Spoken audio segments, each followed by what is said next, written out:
vous avez été l'homme qui a fait, je veux dire, qui a garanti la transparence et la régularité des élections de 2011. Si aujourd'hui, donc, on vous proposait de présider la nouvelle instance, vous diriez non, j'imagine, dans l'état actuel. Est-ce que il faut mettre aussi dans le contexte actuel. Cette loi, la nouvelle loi de l'ISI, a été adoptée dans un contexte pour le moins très inquiétant. Parce que au moment où l'Assemblée nationale constituante discutait de cette loi, eh bien, il y a une espèce de cabale qui a été organisée contre l'ISI actuel et contre ses responsables et contre moi en tant que président de l'ISI.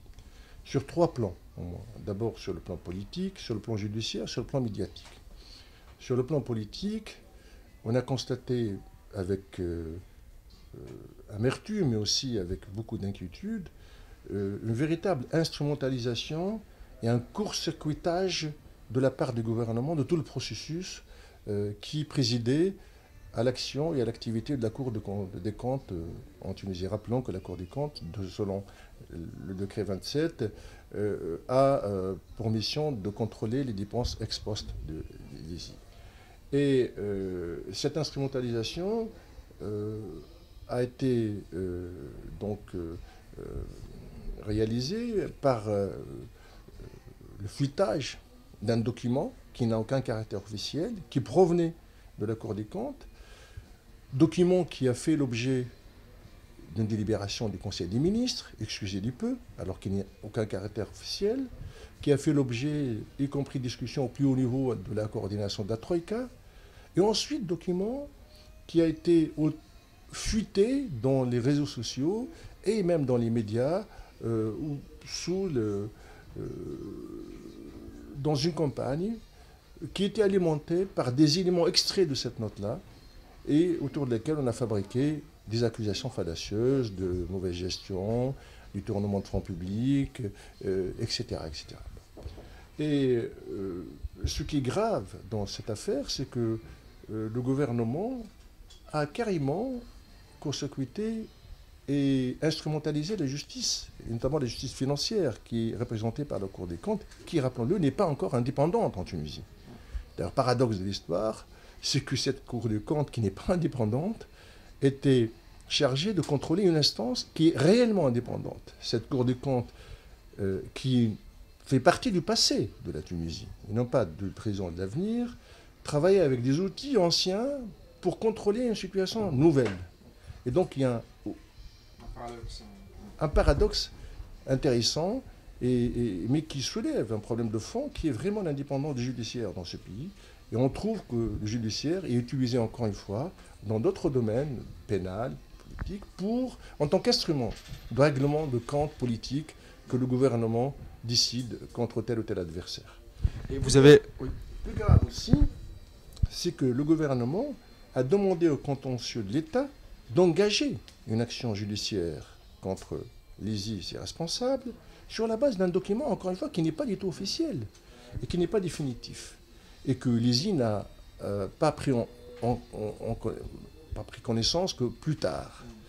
Et cette procédure, pour le moins étonnante et gravissime, a donné lieu à une plainte qui a été déposée par l'intermédiaire d'un avocat, maître Fethi Layouni, plainte qui a été suivie, encore une fois, dans le processus, par le parquet, avec l'ouverture d'une information contre X, où on ne trouve ni crime, ni délit, ni responsable. Donc c'est comme si une manière de faire planer une épée Damoclès sur les membres de l'ISI, une espèce de doute qui a été alimenté, et vachement alimenté par toute cette campagne-là. Et troisième point, cette alimentation s'est faite sur le plan médiatique, donc le troisième front, où, comme je viens de le dire, M. Layouni, de sa bouche accusatrice, a accusé publiquement et dans les médias l'ISI d'avoir volé et d'avoir dépensé l'argent inutilement, de telle manière que le coût unitaire d'un votant en Tunisie, d'après lui, s'élevait à 4 800 000 millimes tunisiens, alors qu'en réalité, il s'élève uniquement à 4 dinars 800 000, c'est-à-dire même pas 2,5 € hein, autant. Et outre le fait que les responsables de l'ISI et moi-même sommes accusés par détournement de fonds et toutes des accusations de ce type. Alors, ce climat-là avait pour objectif, un double objectif. Le premier, c'est d'influencer les travaux de l'ANC dans une direction qui tendrait à minimiser le plus possible l'indépendance de l'ISI, dans la direction de la mettre plus possible sous le contrôle d'une manière plus effective de l'administration. Et deuxième objectif, c'est d'écarter donc les responsables de l'ISI, puisqu'ils sont accusés en quelque sorte. Alors, sur le fond, on ne va pas rentrer dans les détails, vous avez répondu à ces accusations. J'imagine que vous avez tous les justificatifs, toutes les pièces qui montrent que cela est plus une cabale que pertinent, en 2 mots.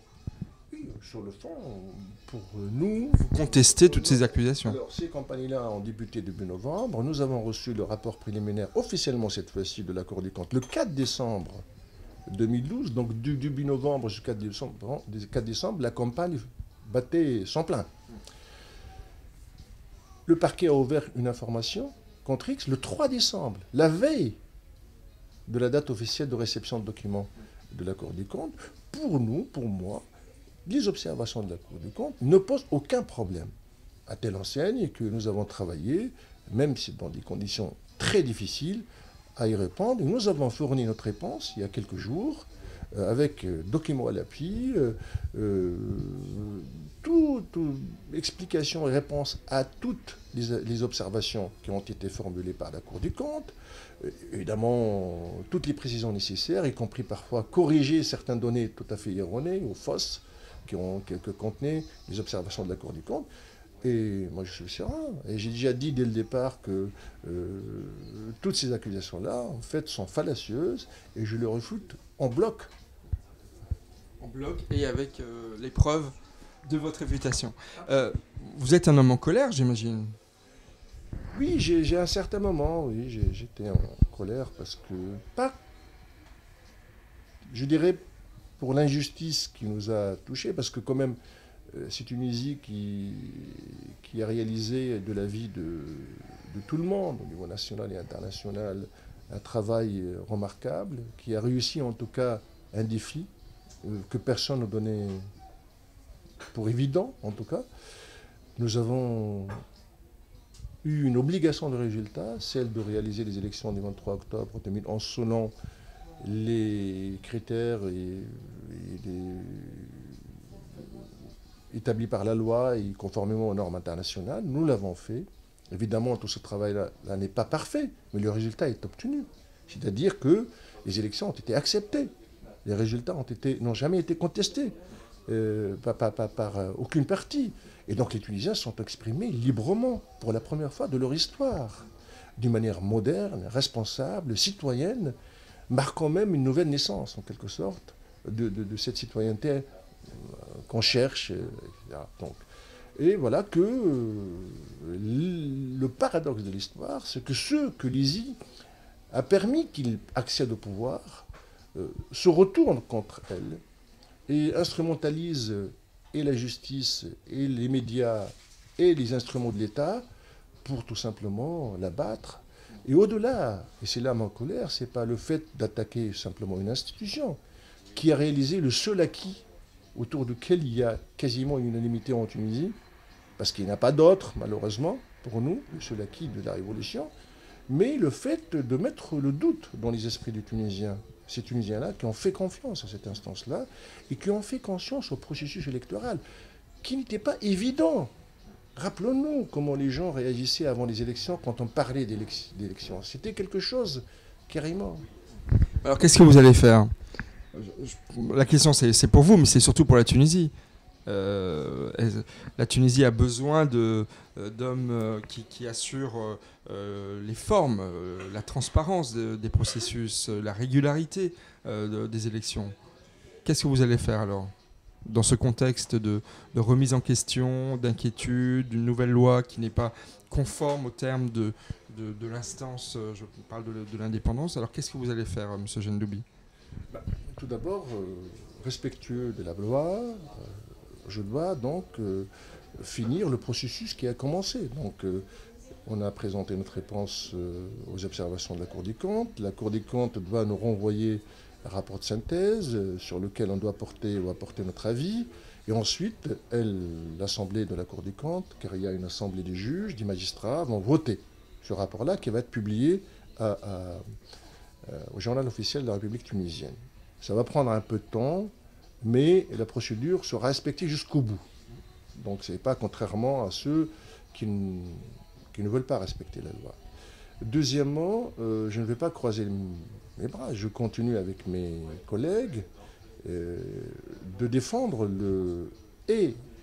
l'acquis ISI, parce que c'est un acquis pour la Tunisie, ce n'est pas un acquis simplement pour nous, et en même temps d'alimenter le débat public par l'apport que l'ISI a apporté à cette phase de transition démocratique, et tout en aussi parlant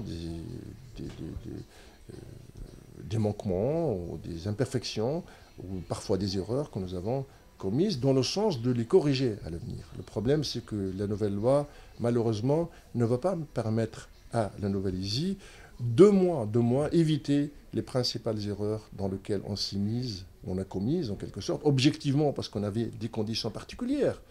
Mais et là, ça va être vraiment un problème très sérieux pour la nouvelle ISI. Troisièmement, nous n'avons pas encore décidé de se positionner par rapport aux candidatures. La nouvelle loi indique une procédure longue et vraiment une usine à gaz. Mais le jour où l'ouverture des candidatures sera annoncée, eh ben, on va se positionner. Et enfin, quels que soient les résultats de la sélection des élections, cette nouvelle ISI doit être mise sous observation, doit être contrôlée dans tout ce qu'elle fait, du début jusqu'à la fin. Et notamment, doit être mise sous observation dans ses rapports, aussi bien avec l'administration qu'avec les partis politiques, qu'avec les citoyens tunisiens. Et donc, il y a beaucoup de travail qui nous attend les Tunisiens et les amis de la Tunisie, qui sont soucieux de la qualité et de la probité de ce processus électoral en Tunisie. Dernière question. Comment vous voyez l'avenir de la transition démocratique en Tunisie ? Vous êtes inquiet ? Vous êtes optimiste ? Vous croyez dans un modèle tunisien qui sait surmonter ses contradictions et ses difficultés ? Je suis confiant, mais je suis préoccupé. Les éléments de confiance sont fondés sur la croyance forte qui est la mienne en ce peuple, en sa jeunesse, en son élite, en ces femmes et hommes qui ont prouvé qu'ils peuvent vraiment réaliser des miracles. Et parfois des miracles inattendus. Nous avons connu une révolution le 14 janvier que personne n'attendait, on ne prévoyait. Enfin, on l'attendait, mais on ne le prévoyait pas. Et elle est arrivée. Nous avons réalisé des élections alors que personne ne croyait que ces élections allaient se passer dans les conditions où elles se sont passées. Donc il y a réellement une confiance dans la capacité des Tunisiens, et tous les Tunisiens, pas simplement l'élite, y compris les gens de tous bords en Tunisie, à pouvoir réaliser des choses très importantes et incroyables pour ce pays. Faut-il encore qu'on leur fasse confiance, et faut-il encore qu'on leur parle et on dit la vérité, et qu'on les traite comme des responsables, et non pas comme des irresponsables, comme le régime dictatorial les a traités pendant longtemps. Préoccupé parce qu'il y a des indices, des indications par-ci par-là, qui indiquent qu'il y a des menaces dans le processus de démocratisation. D'abord, on a pris énormément de temps pour réaliser la Constitution. Pourquoi ? Donc, visiblement, il y a une motivation de gagner du temps des gens qui nous gouvernent. Mais gagner du temps, pourquoi faire ? Alors qu'aucun dossier sérieux n'est résolu en Tunisie, n'est traité correctement en Tunisie, que ce soit sur le plan économique, social, culturel, etc. Au contraire, je suis inquiet parce qu'il y a une véritable crise de confiance qui s'est instaurée en Tunisie vis-à-vis du gouvernement et d'une manière générale, je dirais, de la classe politique, ce qu'on appelle la classe politique.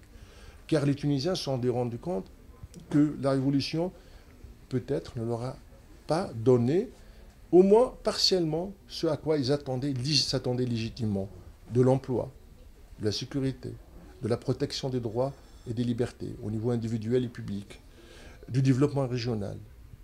Au moins des indications, un cap.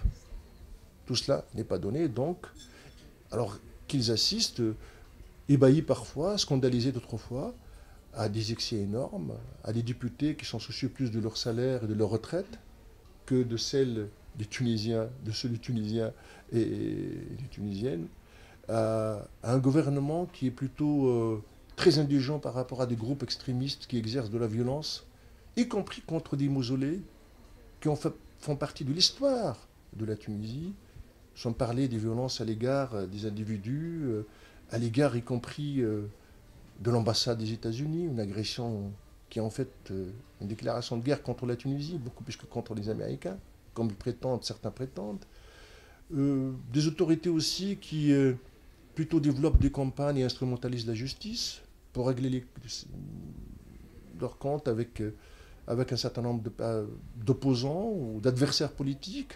On n'a jamais vu, même au temps de Ben Ali, ce type de phénomène et ce type d'instrumentalisation. La Cour de cassation prend une décision qui n'est même pas appliquée par le parquet. C'est du jamais vu. On attend encore la justice transitionnelle, mais on constate aussi qu'un certain nombre de dossiers, notamment en matière de corruption, sont traités d'une manière bizarroïde, le moins qu'on puisse dire.